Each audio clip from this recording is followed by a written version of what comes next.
Thank you all for coming. Amy was concerned that there'd be 10 people here. I'm more concerned about the 10 or dozens of people that are SRO. So we'll bear with us.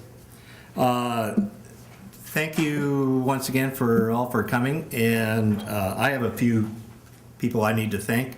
This day doesn't happen by itself, and no one is more responsible for this day than Amy Stevie. And Amy, if you could pop out just for a second, Amy. That's my. Amy has worked tirelessly, and this doesn't happen by itself by any means. It's an enormous amount of work, so thank you very much. Jim Kroll and the Denver Public Library, thank you for taking a chance on us and accepting our requests and working and being more than forthright. Jeff and Kathy May, I didn't see your wife when you walked in. Jeff, where you are? Stand up, please. Thank you. Jeff May has donated this sculpture to the Denver Public Library. He is a great friend of history and is very enthusiastic and is becoming a good friend. So thank you, Jeff. Thank you to the panelists. From the start, we wanted to cover the Native American perspective, mainstream perspectives, for whatever that means, a view from the military, a political view, and since in this case, art precipitated this conversation, and I felt it important to cover the role of art as a historical narrative or as an educational tool. Dr. Tinker was the keystone here, being first degree, and also encouraged and gave us the names of Dr. Morris and Dr. Machoin. Dr. Noel, we'll know you by Dr. Colorado, so thank you as well.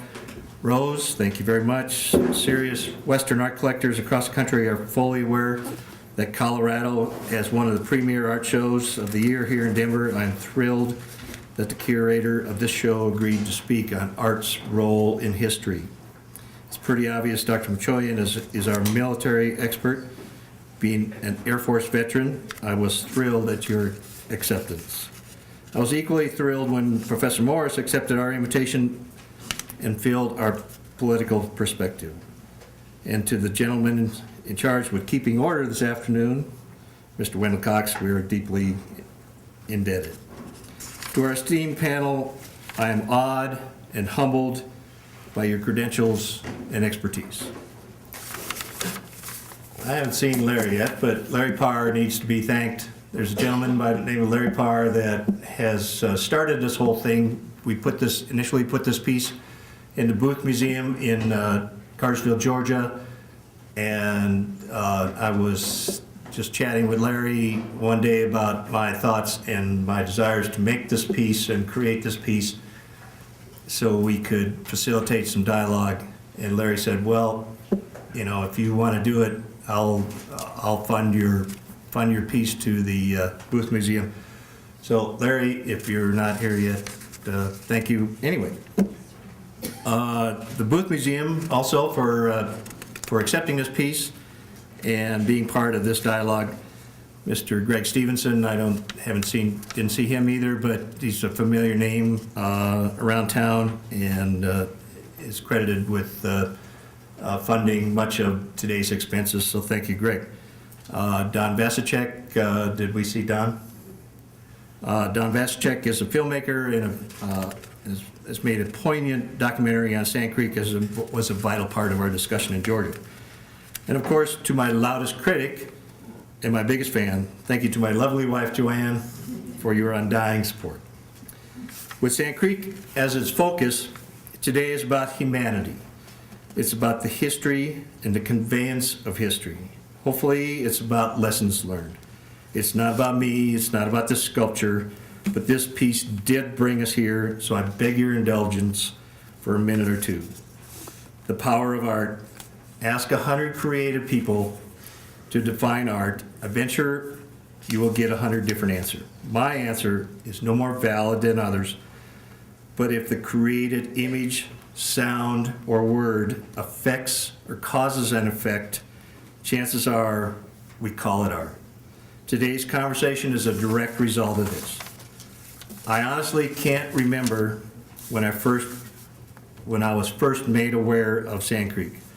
I know I did not call myself an artist at the time. Consequently, I had no avenue of expression. At some undocumented point in my life, I decided to call myself an artist. Sand Creek was in my thoughts for several years before I felt qualified to express my appall. Call it providence or fate, but it was at this point while I was on a road trip to a show in Texas, my GPS was insisting I take a road I would normally not travel. Long story short, that road was the road out of Eads, Colorado, that takes you right by the road to the National Historical Site of Sand Creek. Being on a schedule, recall actually stopping and pondering if I should make the detour. I decided another time would be better spent, but that detour provided the impetus for that piece, for this piece, and this day. As an artist, I wanted this piece to simply express my emotion, and not wanting to be saddled by minutia, I did not visit the site until I had crafted the sculpture.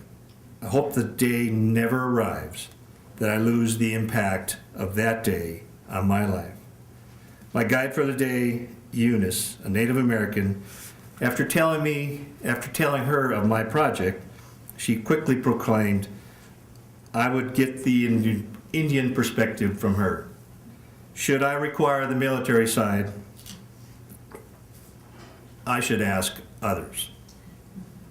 We talked of battles, witness trees, atrocities, among many other subjects. I was warned by her final story of discovering her lineage to the Southern Cheyenne Nation. Very simply, this piece is about humanity.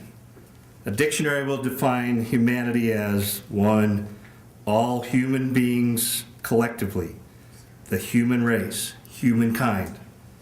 The quality, 2, the quality or condition of being human, human nature. 3, the quality of being humane, kindness, benevolence. At this point, I should amend my humanity comment to include, or the lack thereof. It's about love, loss, anger, grief that define us as humans, or perhaps not. As to the iconography here, Michelangelo's Pieta was obviously an inspiration, but not until I saw a painting by the French painter Bouguereau titled The First Morning. That's morning spelled M-O-U-R-N-I-N-G, that I found inspirational guidance. The fabric in his hand represents the flags flying that day that promised protection, and the crossed arrows can be a symbol of friendship, all of which, when combined with gesture, symbolizes betrayal. How did we get here today? Very briefly, Larry Parr, who I talked about earlier, facilitated a lunch with Dr. Tinker. A fascinating conversation, but at one point, I seeing little point in revisionist thinking, but had serious conflicts with manifest destiny.